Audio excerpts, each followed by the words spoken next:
Hello friends, आज हम शुरू करेंगे क्लास 12 के भौतिक विज्ञान का पहला अध्याय। ठीक है, वैद्युत आवेश तथा क्षेत्र। ये क्लास 12 का जो एनसीईआरटी बुक है उससे लिया गया है। ठीक है, तो जो भी अंकित क्वेश्चन किए जाएंगे एनसीईआरटी बुक से ही किए जाएंगे। ठीक है, तो अध्याय 1 का वैद्युत आवेश तथा क्षेत्र से जितने भी अंकित प्रश्न बनेंगे एनसीईआरटी बुक के, हम उन सभी प्रश्नों को हल करेंगे। ठीक है, बारी बारी से। तो चलिए शुरू करते हैं। पहला क्वेश्चन दिया हुआ है, वायु में एक दूसरे से 30 सेंटीमीटर की दूरी पर रखे दो छोटे आवेशित गोलों पर क्रमशः 2 × 10⁻⁷ कूलम तथा 3 × 10⁻⁷ कूलम आवेश है। उनके बीच कितना बल है। ठीक है, इसमें बता रहा है आपको, क्वेश्चन ये कह रहा है। ठीक है, क्वेश्चन कह रहा है कि जो मतलब हवा में 30 सेंटीमीटर की दूरी पर दो छोटा आवेशित गोला है। ठीक है, मान लीजिए एक यहाँ पर है और एक यहाँ पर है। ठीक है, और इनकी जो बीच की दूरियां हैं, ठीक है, वो 30 सेंटीमीटर है, 30 सेंटीमीटर है, और ये यहाँ तक। ठीक, तो एक पे मान लेते हैं 2 × 10⁻⁷ कूलम का बल लग रहा है, और दूसरे पे लग रहा है 3 × 10⁻⁷ का। ठीक, चलिए आप समझ गए होंगे क्वेश्चन को। और हमें ये निकालना है कि इनके बीच कितना फोर्स लग रहा है। ठीक है, तो फोर्स निकालने का फार्मूला होता है, बता देते हैं। फोर्स निकालने का फार्मूला होता है, तो देखिए क्वेश्चन को बहुत आसान होता है न्यूमेरिकल क्वेश्चन हल करना। तो सबसे पहले हम ये समझते हैं कि इसको कैसे हल करेंगे। ठीक है, तो सबसे पहले जो भी वैल्यू हमारे इस प्रश्न में दिया हो उसको लिखते चले जाना है। ठीक है, तो देखिए बीच की दूरी को r से लिखते हैं, तो r बराबर दिया है 30 सेंटीमीटर। ठीक है, चलिए ठीक है, तो सेंटीमीटर को मीटर में कन्वर्ट कर लेते हैं। तो जब मीटर में इसे कन्वर्ट करेंगे तो हमारा वैल्यू आ जाएगा 3 × 10⁻⁻²। ठीक है, अब ये मीटर में बदल चुका है। अभी देखिए -2 में कैसा आया मीटर में बदलने के लिए, हम जब 100 से भाग देते हैं तो सेंटीमीटर मीटर में बदल जाता है। तो जब 100 से आप भाग देंगे तो 10 में -2 बदल जाएगा, ऊपर आएगा, तो अभी मीटर में आ गया। ठीक है, अब देखिए हम इसको Q1 मान लेते हैं, इसको Q2 मान लेते हैं। तो Q1 की हमारी वैल्यू दिया हुआ है, Q1 बराबर 2 × 10⁻⁷ कूलम, और यहाँ Q2 दिया हुआ है, Q2 की वैल्यू है 3 × 10⁻⁷ कूलम। ठीक, अच्छा अब हमसे पूछ क्या रहा है, हमसे पूछ रहा है कितना फोर्स लग रहा है उनके बीच में, हमको फोर्स निकालना है। ठीक है, चलिए फोर्स निकालते हैं। तो फार्मूला सबसे पहले नोट करते हैं हम लोग। देखिए F = होता है 1/4πε0 Q1 Q2/r²। ठीक है, ये हमारा फोर्स निकालने का फार्मूला होता है। कब?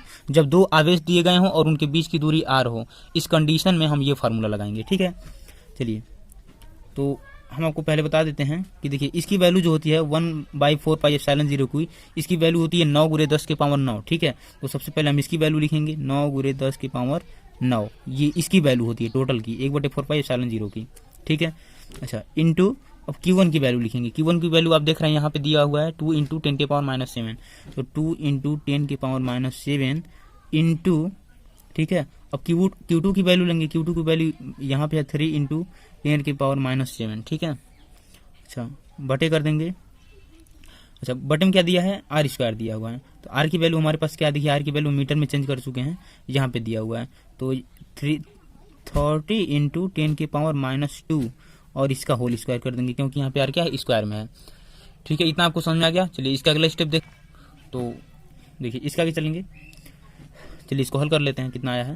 देखिए यहाँ दिया हुआ है हमारा, देखिए 9 दूना 18। ठीक है, मल्टीप्लाई कर लेते हैं, तो 9 × 2 × 3, चलिए ऐसे ही कर लेते हैं पहले। ठीक है, और जब इनका देखिए मल्टीप्लाई होगा, तो देखिए जब बेस समान हो, ठीक है, तो जो घात लगा रहेगा, जो देखिए मतलब घात जुड़ती है, गुणा में जो होता है घात जुड़ जाती हैं। तो 10 की पावर देखिए 9, अब -7, तो 9 क्या है, प्लस में है, और ये दोनों माइनस में है, तो माइनस वाली वैल्यू अधिक हो जाएगी। तो 7 7 14, 14 में से 9 जाए। ठीक है, तो हमारे पास बचेगा 5। तो -5 लिखेंगे, क्योंकि हमारी जो 7 7 14 जो है 9 से बड़ा है, और 14 माइनस में आ रहा है, तो यहाँ पे 5 बचेगा माइनस का, और इंटू हमारा ये यहाँ पे रखा ये वैल्यू। अब देखिए यहाँ जब मल्टीप्लाई करेंगे तो आ जाएगा हमारा 900, क्योंकि 30 का जब 30 में मल्टीप्लाई करेंगे 900 आएगा, और यहाँ आ जाएगा 10 की पावर -4। ठीक है, चलिए इसको कैंसिल कर देते हैं, ये बचेगा 300 हमारा।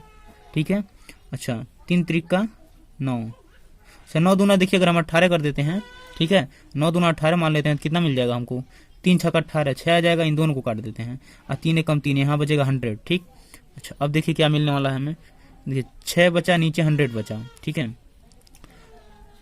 यहाँ लिख लेते हैं 6 × 10⁻⁻5 बटे यहाँ 100 है तो 100 का मतलब होता है 10 की पावर 100 का मतलब होता है 10 की पावर 2, 10 की पावर 2 मतलब होता है 100। तो यहाँ हम लिखेंगे 10 की पावर 2 और 10 पे -4, तो जब मल्टीप्लाई होगा दोनों में तो 2 घट जाएगा तो बचेगा नीचे 10 की पावर -2। ठीक है, और देखिए -2 ऊपर जाएगा, 6 इंटू 10 के पावर -5 है और 10 पे 2 जब ऊपर जाएगा तो -5 में से +2, यानी जब नीचे से ऊपर जाएगा 10 के पावर +2 बचेगा, और जब 10 के पावर +2 बचेगा तब -5 में से +2 घटेगा तो कितना आ जाएगा, -3 आ जाएगा। तो 6 इंटू 10 के पावर -3 हमारा ये जो है आंसर होगा। अच्छा, हम फोर्स निकाल लेते हैं, इसका जो यूनिट हो जाएगा वो न्यूटन हो जाएगा और यही हमारा हो जाएगा आंसर। ठीक है, चलिए हम आशा करते हैं आपको समझ में आया होगा। चलिए अगला क्वेश्चन देखते हैं। ठीक है, हमारा दूसरा क्वेश्चन दिया हुआ है 0.4 माइक्रोकुलाम आवेश के किसी छोटे गोले पर किसी अन्य छोटे आवेशित गोले के कारण वायु में 0.2 न्यूटन बल लगता है। यदि दूसरे गोले पर 0.8 माइक्रोकुलाम आवेश हो तो ए नंबर क्वेश्चन दिया है कि दोनों गोलों के बीच की कितनी दूरी है। पहला काम हमको क्या करना है, बीच की दूरी निकालनी है दोनों गोलों के, और दूसरा कह रहा है दूसरे गोले पर पहले गोले के कारण कितना बल लग रहा है। ठीक है, पहला नंबर कह रहा है कि हमको उनके बीच की दूरी आर निकालनी है और दूसरे गोले पर पहले के कारण कितना फोर्स लग रहा है ये निकालना है। ठीक, चलिए इसको हल करते हैं। तो सबसे पहले हम सबकी वैल्यू लिख लेते हैं क्या मिला हुआ है हमको। ठीक है, तो हम यहाँ पे देख रहे हैं क्यू मिला हुआ है। ठीक है, और Q1 Q2 दो आवेश हैं तो हमको एक को Q1 मान लेते हैं। ठीक है, यहाँ लिखेंगे हल। तो Q1 हमारा कितना है 0.4 माइक्रो कुलाम। तो माइक्रो कुलाम को हम किस तरह लिखते हैं 0.4 इंटू 10 के पावर -6। माइक्रान का जो वैल्यू होता है 10-6 होता है और ये अब किस में बदल गया, कुलाम में। ठीक है, तो इतना कुलाम आ गया। अच्छा, फोर्स हमारा कितना दिया है, फोर्स दिया 0.2, फोर्स हमारा दिया है 0.2 न्यूटन का फोर्स लग रहा है, ये भी दे रखा है। अच्छा, अब हम Q2 निकालते हैं। Q2 यहाँ देखिए दिया हुआ है, Q2 बराबर दिया है 0.8 माइक्रो कुलाम। ठीक है, इसका भी जब माइक्रान हटाएंगे तो किस में आ जाएगा 0.8 इंटू 10 के पावर -6 कुलाम में बदल गया। ठीक है, अच्छा इतनी वैल्यू हम पा गए। तो अब पहला काम क्या करना है, हमको फर्स्ट आर निकालना है। ठीक है, पहला कंडीशन ए कह रहा है कि आर निकालना है। अब दूसरा कंडीशन हमारा बी क्या कह रहा है, बी कह रहा है कि फोर्स निकालना है। तो देखिए ये F1 तो हम पाए हैं। ठीक है, इसको F1 मान लेते हैं और ये दूसरा हमारा फोर्स पूछ रहा है तो हम इसको F2 मान लेते हैं और यहाँ क्वेश्चन मार्क लगा देते हैं। तो सबसे पहले हम ए वाला क्वेश्चन हल करेंगे। ठीक है, आर निकालते हैं। तो देखिए हमारा पहला कंडीशन जो है कह रहा है आर बराबर निकालना है, यानी बीच की दूरी निकालनी है। ठीक है, तो सबसे पहले हम फार्मूला लिखेंगे, यहाँ यह बराबर होता है 1/4πε0 और यहाँ होता है Q1 Q2 बटे R²। इसी फार्मूले की मदद से हम इसको हल करेंगे। ठीक है, अच्छा चलिए यहाँ पे ये फार्मूला है, हम इसको लॉक कर देते हैं। अच्छा, यहाँ देखिए एफ की वैल्यू हमारा दिया हुआ है। एफ की वैल्यू कितना दिया हुआ है 0.2 न्यूटन, तो हम यहाँ लिखेंगे 0.2। ठीक है, इज इक्वल टू, हमने आपको पीछे पहले ही क्वेश्चन में बता दिया था कि 1/4πε0 की वैल्यू होती है 9 × 10 की पावर 9। ठीक है, चलिए इसको लिख लेंगे। देखिए Q1 की वैल्यू हमारे पास कितना था 0.4 इंटू 10 के पावर -6 था। ठीक है, और देखिए Q2 का वैल्यू कितना था, Q2 का वैल्यू था 0.8 इंटू 10 के पावर -6 था। ठीक है, चलिए बटे कर लेते हैं। आर हमको निकालना है। देखिए आर की वैल्यू नहीं दिया है, इसको हम R² ही रहने देंगे क्योंकि यही तो निकालना है। ठीक है, अब R² को इधर कर लेते हैं, मतलब R² जब इधर आएगा तो 0.2 कहाँ आ जाएगा, नीचे आ जाएगा। देखिए यहाँ R² लिखेंगे और इधर देखिए 9 इंटू 10 के पावर 9 है। ठीक है, इसको यहीं हल कर लेते हैं जो पावर वाला है। देखिए 6 6 12। ठीक है, 12 माइनस का 12। देखिए 10 इंटू 10 का 10 में जब मल्टीप्लाई करेंगे तो आ जाएगा 10 के पावर -12। ठीक है, तो 10 के पावर -12 हम समझा देते हैं आपको। देखिए समझने के लिए यहाँ पे लिख रहे हैं, रफिंग कार्य है। देखिए कैसे होता है, देखिए यहाँ 10 के घाते 9 है इंटू 10 के पावर -6 इंटू 10 के पावर -6। देखिए आप सुने हैं, आपको पता है कि गुरम घाते जुटती हैं, तो 10 के पावर 9 प्लस -6 प्लस -6, तो यहाँ कितना आ जाएगा 10 के पावर आ जाएगा 9 -6 तो 12 हो जाएगा -12, तो घटेगा तो आ जाएगा 9 के पावर -3। इस तरह से निकालते हैं। ठीक है, तो यहाँ आ जाएगा 10 के पावर -3, तो यहाँ लिखेंगे हम 9 इंटू यहाँ 10 के पावर -3 बचेगा हमारे पास। चलिए ठीक है, तो ये भी तो बच रहा है हमारे 0.4 भी बच रहा है, 0.8 भी बच रहा है और लास्ट में हमारा बच रहा है 10 के पावर -3। ठीक है, यही बच रहा था। अच्छा बटे कर देंगे, ये हमारा 0.2 नीचे आ जाएंगे। ठीक है, तो हमने इतना पाया, R² की वैल्यू इतनी आ गई। अच्छा, अब R² बराबर हो जाएगा यहाँ पे 9। देखिए एक एक अंक इधर ले लेते हैं दशमलव के। ठीक है, ताकि हमको एक अच्छी वैल्यू मिल सके। 9 इंटू 4 इंटू 8 इंटू 10 के पावर यहाँ आ जाएगा -4। ठीक है, 3 1 4। ठीक है, माइनस का 4 आ जाएगा क्योंकि एक वैल्यू हटा रहे हैं और एक जो हटेगा वो इस 2 को हटा देगा, 2 की इधर वाले दशमलव को हटा देगा, तो यहाँ नीचे बचेगा 2 हमारे पास। ठीक है, समझिए कैसे? देखिए 1 दशमलव इधर हटेगा तो नीचे भी 1 दशमलव हट गया, इनकी कहानी बराबर हो गई। लेकिन जब इसका हटेगा तो इसकी वैल्यू हमें यहाँ चढ़ानी होगी, जब इधर जाएगा तो यहाँ माइनस एक और बढ़ाना होगा। ठीक है, तो इतनी आ गई। अब देखिए आर स्क्वायर की वैल्यू हम निकाल रहे हैं, फिर आर स्क्वायर बराबर आ जाएगा, अच्छा स्क्वायर हटाएंगे तो बचेगा आर बराबर अंडर रूट लग जाएगा 9 इंटू 4 इंटू 8 इंटू 10 के पावर माइनस 4/2। ठीक है, अब देखिए हम स्क्वायर हटा दिए, आर बराबर आ जाएगा, देखिए इसकी वैल्यू 3 हो जाएगी, 4 की मतलब 2, देखिए 2 चौको 8, 2 से ही कट जाएगा 8, फिर तो 4 बचेगा, तो 4 का हो जाएगा 2 इंटू 10 के पावर माइनस 4 बच जाएगा 10 के पावर माइनस 2। ठीक है, इतना बचेगा। और जब इतना आ गया तो आर बराबर आ जाएगा 2 3 6, 6 2 ना 12। ठीक है, 12 इंटू 10 के पावर माइनस 2। और देखिए यही हमारा आंसर है, चूंकि ये बीच की दूरी है तो मीटर में आएगी, आंसर है। अच्छा, अगर मुझे इसे सेंटीमीटर में लिखना हो, अगर आंसर आपका सेंटीमीटर में आए तो आर बराबर क्या लिखेंगे 12 सेंटीमीटर आंसर। क्यों? क्योंकि देखिए जब सेंटीमीटर में बदलना होता है तो 100 से गुणा करते हैं। ठीक है, तो 12 इंटू देखिए 10 के पावर माइनस 2 का मतलब होता है नीचे जब लाएंगे तो 10 के पावर प्लस 2 हो जाएगा, और प्लस 2 का मतलब 100। सेंटीमीटर में बदलने के लिए 100 से गुणा करते हैं, तो 100 से जब गुणा करेंगे 100 से 100 कट गया, केवल 12 सेंटीमीटर बचेगा हमारा। ठीक है, तो ये आपका आंसर है। चलिए अगला क्वेश्चन हल करते हैं, मतलब इसी का जो हमारा बी पार्ट है। बी नंबर में क्या पूछ रहा था? बी नंबर में हमें F2 की वैल्यू निकालनी थी। ठीक है, देखिए वीडियो यदि अच्छा लगे तो इसे लाइक करें और दूसरों को भी शेयर करें, और यदि अगला पार्ट भी आप चाहते हैं, मतलब जितना क्वेश्चन इसमें बताते हैं, तो यदि चाहते हैं कि हर एक अध्याय का एक न्यूमेरिकल मतलब सभी हल करके हम आपको प्रोवाइड करें, तो आप हमारे चैनल को सब्सक्राइब करें, ताकि जब हम अगला वीडियो अपलोड करें तो आपके पास ऑटोमेटिक पहुंच जाए। ठीक है, तो हमारा प्रयास भी यही है कि हम कक्षा 12 के NCERT क्लास 10 की क्लास 11 के धीरे धीरे सभी चैप्टर के न्यूमेरिकल हल करके और अपलोड करते रहें। ठीक है, तो चलिए इसको शुरू करते हैं, बी को। चलिए इसको शुरू करते हैं। तो क्वेश्चन में कह रहा है कि Q2 के कारण नहीं Q2 पर, ठीक है, Q1 के कारण जो फोर्स लग रहा है उसको निकालना है।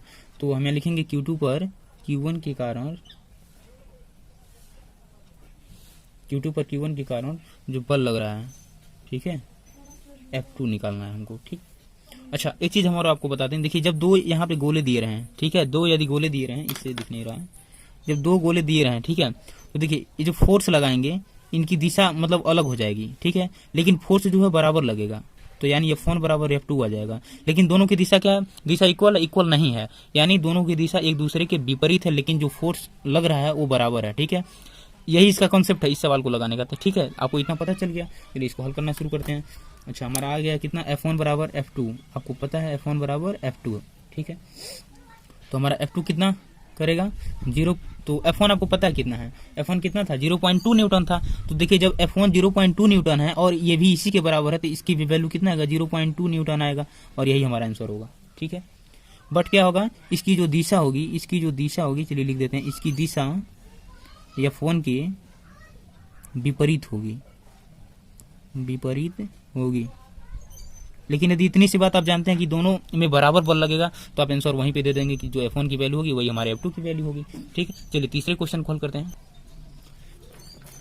देखिए तीसरा नंबर क्वेश्चन दिया है कि जांच द्वारा सुनिश्चित कीजिए कि Ke² कैपिटल G MEMP विमाहीन है। भौतिक नियतांकों की सारी देकर इस अनुपात का मान ज्ञात कीजिए। यह अनुपात क्या बताता है? ठीक है, तो सबसे पहले हम आपको बता दें कि इन सब की वैल्यू आपको पता होनी चाहिए और यूनिट पता होनी चाहिए। ठीक है, और यदि ये दो चीज़ आपको पता है तो आप इसे हल कर लेंगे। ठीक है, यदि नहीं पता है तो कोई बात नहीं, हम पूरा एक एक चीज़ लिखाते चलेंगे। ठीक है, तो सबसे पहले हम लोग पहला क्वेश्चन इसका हल करते हैं। पहला बात ये पूछा है कि ये पहला प्रूव करना है कि ये बीमाहीन राशि है कि नहीं। ठीक है, तो सबसे पहले हम ये प्रूव करेंगे कि ये जो वैल्यू दिया हुआ है, जो लिखा हुआ Ke² G MEMP, ये बीमाहीन राशि है। ठीक है, तो चलिए इसको हल करते हैं। तो देखिए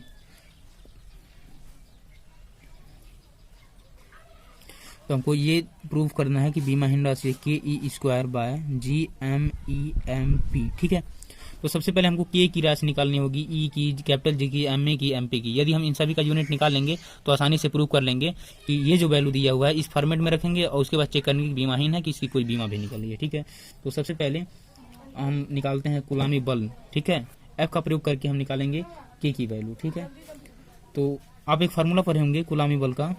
कुलाम का जो बल का फार्मूला है, F बराबर Q1 Q2 बटे R²। ठीक है, अच्छा, अब हमको के की वैल्यू चाहिए, क्योंकि यहाँ क्या दे रखा है, के दे रखा है, यहाँ के है तो हमको के की वैल्यू चाहिए। जब यहाँ पे के को इधर ले लेंगे तो हमारे पास क्या बचेगा, F R square, F into R square बटे ये Q1 इंटू Q2। ठीक है, चलिए, तो इससे से आपको क्या समझ आ रहा है कि के का जो मात्रक होगा उसे रखेंगे, ठीक है, एफ का जो मात्रक होगा उसे रखेंगे, आर का जो मात्रक होगा उसे रखेंगे, और आवेश का जो मात्रक होगा उसे लिखेंगे। तो के का मात्रक क्या है हमारा, के का मात्रक हमको निकालना है, यहाँ लिखेंगे के का मात्रक, ठीक है, बराबर एफ इंटू, यहाँ लिखेंगे एफ इंटू आर स्क्वायर का मात्रक बटे Q1 Q2 का मात्रक, Q1 इंटू Q2 का मात्रक, यानी इन दोनों का समझ जाइए, मात्रक सबका लिखना है। ठीक है, तो देखिए एफ का जो मात्रक हो, इसका जो मात्रक हो जाएगा, एफ का न्यूटन होता है, बल का मात्रक न्यूटन होता है, और आर क्या है, दूरी, दूरी का मात्रक मीटर होता है, लेकिन स्क्वायर में है तो मीटर भी स्क्वायर में आ जाएगी, तो न्यूटन मीटर स्क्वायर ऊपर वाले का हो गया। और ये क्या है, आवेश है, तो आवेश का मात्रक क्या होता है, कूलाम होता है, तो कूलाम का यहाँ स्क्वायर हो जाएगा, क्योंकि दो आवेश हैं। ठीक है, तो दोनों आवेश का मात्रक यहाँ पे कूलाम हो जाएगा। तो यहाँ देखिए हमने लिखा है एफ का मात्रक न्यूटन, आर का मात्रक मीटर होता है, तो मीटर का स्क्वायर हो गया, यहाँ दोनों क्या है, आवेश, आवेश का मात्रक कूलाम स्क्वायर हो गया। ठीक, चलिए इसका क्या लिखते हैं। अच्छा, इसका तो हमने निकाल लिया के का, अब ई का निकालेंगे। ठीक है, ई का मात्रक निकालेंगे, यहीं दिया हुआ है, तो ई का मात्रक क्या होता है, कूलाम होता है, और चूंकि एफ बराबर क्या होता है हमारा, जी m1 m2 बटे आर स्क्वायर। ठीक है, तो बल का वैल्यू निकाल लेंगे। अच्छा, इसकी मदद से हम क्या करेंगे, इसकी मदद से हम गुरुत्वाकर्षण नियतांक कैपिटल जी का मान निकालेंगे। ठीक है, क्योंकि के ई स्क्वायर के बाद बटे में कैपिटल जी दिया हुआ है। ठीक है, तो जी की वैल्यू निकालेंगे, जी बराबर आ जाएगा एफ इंटू आर स्क्वायर बटे m1 इंटू m2।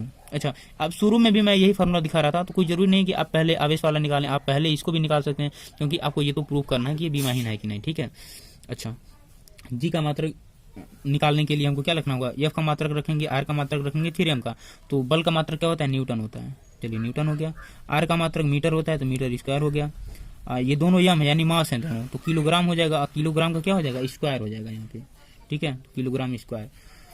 अच्छा, अब हमको एम पी और एम ई लिखा था, आप देखेंगे क्वेश्चन में, तो M P M E M P लिखा है। ठीक है, एम ई मतलब mass of electron, M P मतलब मास ऑफ प्रोटॉन। ठीक है, यानी दोनों क्या है, मासेज हैं। ठीक, तो एम ई का निकालते हैं, तो हमारा आ जाएगा एम पी का मात्रक बराबर एम आई का मात्रक। ठीक है, और इन दोनों का मात्रक क्या आ जाएगा, किलोग्राम आ जाएगा, क्योंकि ये मास है, मास ऑफ इलेक्ट्रॉन और मास ऑफ प्रोटॉन। ठीक है, अच्छा, अब हम वैल्यू रखना शुरू करते हैं। क्या दिया था क्वेश्चन में, दिया था कि ई स्क्वायर बटे capital G M E M P, यही दिया था। ठीक है, तो जो क्वेश्चन में दिया था अब हम उसकी वैल्यू लिख रहे हैं। के की वैल्यू हमने क्या पाया है, के का वैल्यू हमने पाया है एफ इंटू, नहीं, के का वैल्यू हमने पाया था आगे चलकर, कहाँ गया, अच्छा हाँ, यहाँ पे newton metre square, newton metre square बटे कूलाम स्क्वायर। ठीक है, इतना मिला था के की वैल्यू, और ई का वैल्यू हमको मिला है सी, तो सी स्क्वायर। ठीक है, इंटू सी स्क्वायर बटे कैपिटल जी की वैल्यू हमने पाया था न्यूटन मीटर स्क्वायर। ठीक है, बटे किलोग्राम स्क्वायर। अच्छा, एम ई और एम पी की वैल्यू क्या है, किलोग्राम, इन दोनों का मात्रक किलोग्राम है, तो इंटू में किलोग्राम का स्क्वायर आ जाएगा। ठीक, इतनी बात आपको समझ में आ गई। देखिए, ये भी बटे में है, ये भी बटे में है, ये भी कट जाएंगे, कूलाम नीचे है, बटे में है, और ये सी मल्टीप्लाई में है, तो ये भी कट जाएगा। ये देखिए, ये भी बटे में है, यहाँ बटे का चिन्ह लगा है, और ये मल्टीप्लाई में है, तो ये भी कट जाएंगे। कुल मिलाकर क्या मिल गया हमको, जीरो मिल गया। यानी कोई भी जब यूनिट नहीं बचती है तो हम क्या लिखते हैं, लिखते हैं के ई स्क्वायर बटे G M E M P. क्या है ये एक बीमाहीन राशि है, बीमाहीन राशि है। तो आपने इस सवाल को हल कर लिया कि यह क्या है, बीमाहीन राशि है। आशा करते हैं आपको समझ में आया होगा। यदि वीडियो देखिए ना समझ में आए तो आप एक बार और प्ले करके देखें। ठीक है, एक बार नहीं, दो बार में आ जाएगा, उसके बाद आप रफ पे खुद हल करें, ताकि अच्छी तरह से आपके दिमाग में बैठ जाए और भूले ना। ठीक है, अच्छा, हमने ये तो निकाल लिया कि ये बीमाहीन राशि है, लेकिन और भी आगे क्वेश्चन पूछा था कि भौतिक नियतांकों की सारणी देकर इस अनुपात का मान बताइए, यह अनुपात क्या बताता है। ठीक है, देखिए ये अनुपात क्या बताता है, तो सबसे पहले जो भौतिक नियतांक दिए हुए हैं हम उनका मान लिखते हैं। ठीक है, उसके बाद हम अनुपात के रूप में देखेंगे क्या आ रहा है। तो देखिए, सबका मान लिख देते हैं। के की जो वैल्यू होती है आपको पता है, 9 × 10 के पावर 9 होता है। ठीक है, ई का जो मान होता है, इसका मान होता है 1.6 × 10 के पावर इलेक्ट्रॉन का 19 होता है।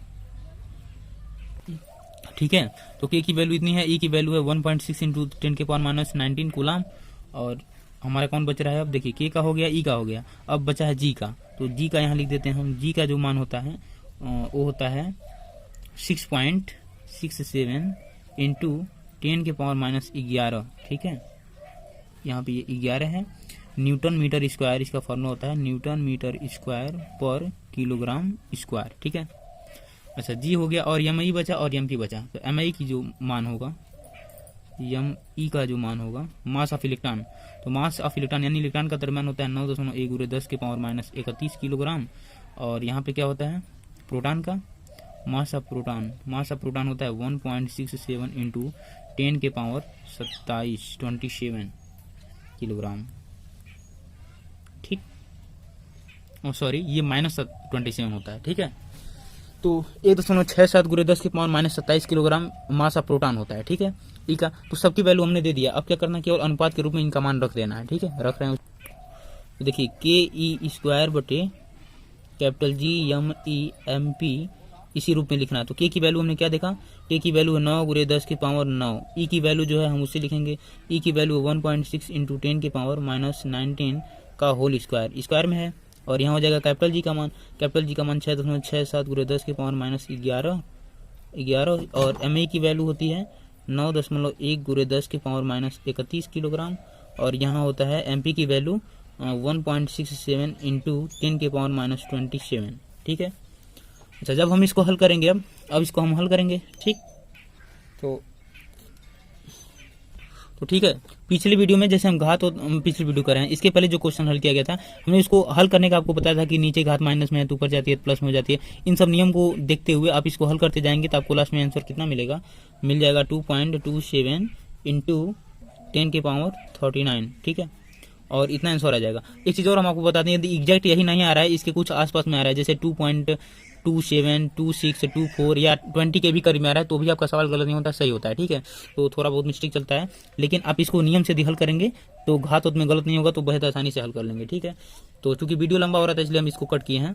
तो इतना आ जाएगा आंसर। और उसके बाद आपको देखिए क्या लिखना होता है, इसमें पूरा प्रूफ करने के लिए बोल रहा था। तो इसमें आप लिखेंगे कि यह निश्चित दूरी पर रखे इलेक्ट्रॉन और प्रोटॉन के बीच वैद्युत बल और गुरुत्वीय बल का अनुपात है। ठीक है, ये गुरुत्वीय बल और वैद्युत बल ये दोनों का अनुपात है। कैसे, देखिए जब हम के की वैल्यू रख रहे हैं और ई की, तब भी हमको मदद मिल रही है कि इसकी आवेश का फार्मूला लिखना पड़ रहा है, और जी की वैल्यू लिखनी है तो गुरुत्व का फार्मूला लेना पड़ रहा है। इस हिसाब से हम ये कह सकते हैं कि निश्चित दूरी पर रखे इलेक्ट्रॉन और प्रोटॉन के बीच वैद्युत बल और गुरुत्वीय बल का अनुपात है। ठीक है, और इसकी तुलना में क्या है, गुरुत्वीय बल की तुलना में वैद्युत बल प्रबल है। ठीक है, इसको चलिए लिख लेते हैं।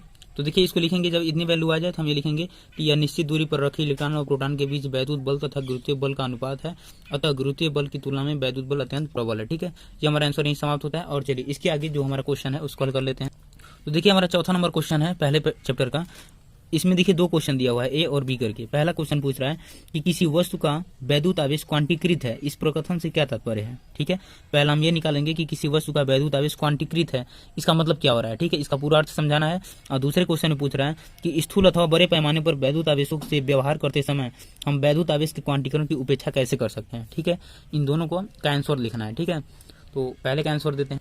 तो ठीक है, क्वेश्चन नंबर चौथे का ए वाला आंसर है कि आवेश के क्वांटीकृत होने का अर्थ है कि किसी वस्तु पर आवेश इलेक्ट्रॉन अथवा प्रोटॉन के आवेश का पूर्णांक होता है। ठीक है, कि किसी भी वस्तु पर जो आवेश होता है, चाहे इलेक्ट्रॉन का हो चाहे प्रोटॉन का हो, ठीक है, उसमें पूर्णांक के रूप में होता है। ठीक है, गणितीय रूप में इसको किस प्रकार दिखाया जाता है, गणितीय रूप की अगर हम बात करें तो इसको लिखा जाता है Q बराबर प्लस माइनस यानी के रूप में दिखाया जाता है, जहाँ n क्या है, n एक पूर्णांक संख्या है और E एक आवेश है। ठीक है, जिसकी वैल्यू कितनी होती है 1.6 इंटू 10⁻⁻19 कूलम होता है। ठीक है, जो कि यहाँ दिया हुआ है। और अगर हम बात करें कि स्वतंत्र अवस्था में क्या होता है, मूल आवेश के अंश को कभी देखा नहीं गया है। ठीक है, तो क्वेश्चन नंबर चौथे का ए वाला आंसर हम ये लिखेंगे। देखिए बी नंबर हमारा ये है, बी नंबर। तो बी नंबर में पूछ रहा था कि स्थूल अथवा बड़े पैमाने पर वैद्युत आवेशों से व्यवहार करते समय हम वैद्युत आवेश के क्वांटीकरण की उपेक्षा कैसे कर सकते हैं। तो हमने इसमें बताया है कि व्यवहारिक रूप में स्थूल स्तर पर आवेश बड़ा होता है। ठीक है, जबकि एक इलेक्ट्रॉन पर बहुत सूक्ष्म आवेश होता है। जब पिंड को इलेक्ट्रॉन दिए जाते हैं या उस इलेक्ट्रॉन निकाले जाते हैं तो आवेश में इतना कम परिवर्तन होता है कि आवेश सतत रूप में परिवर्तित होता प्रतीत आता है। अतः स्थूल स्तर पर जबकि आवेश की मात्रा अधिक हो, आवेश के क्वांटीकरण की उपेक्षा की जा सकती है।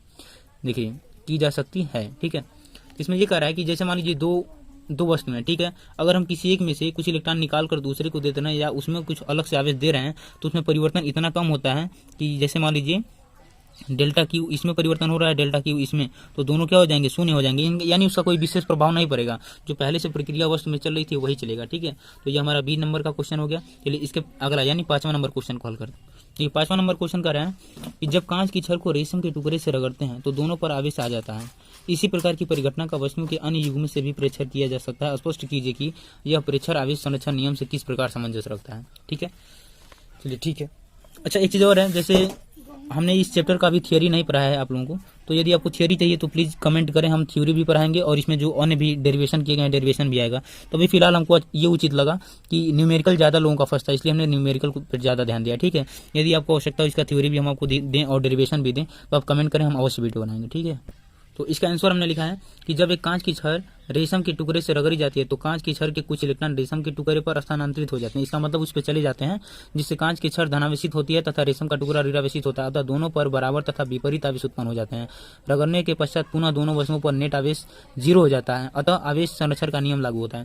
अब जैसे हम समझाते हैं कैसे, देखिए यहाँ पे अगर 2 पिंड हैं, ठीक है, या 2 वस्तु हैं, देखिए या 2 एलिमेंट ले लीजिए, ठीक है, तो आपको पता है कि यदि ये इलेक्ट्रॉन दे रहा है, ठीक है, तो ये पॉजिटिव हो जाएगा, और यदि ये इलेक्ट्रॉन को ले रहा है ये निगेटिव हो जाएगा। ठीक है, यानी यहाँ पे इलेक्ट्रॉन की कमी आ जाएगी और यहाँ इलेक्ट्रॉन की अधिकता हो जाएगी। ठीक है, लेकिन ये अंतर इतना कम होगा आवेश संरक्षण के नियम के अनुसार कि जो है Q - Q बराबर 0, यानी कोई प्रभाव विशेष नहीं पड़ेगा। यही इस प्रश्न का आंसर था। ठीक है, तो ये वीडियो काफी लंबा बन चुका है, तो अगले पार्ट में हम लाएंगे आपकी जितने भी क्वेश्चन है धीरे धीरे हल कराएंगे। यदि वीडियो कैसा लगा प्लीज कमेंट करें और चैनल को सब्सक्राइब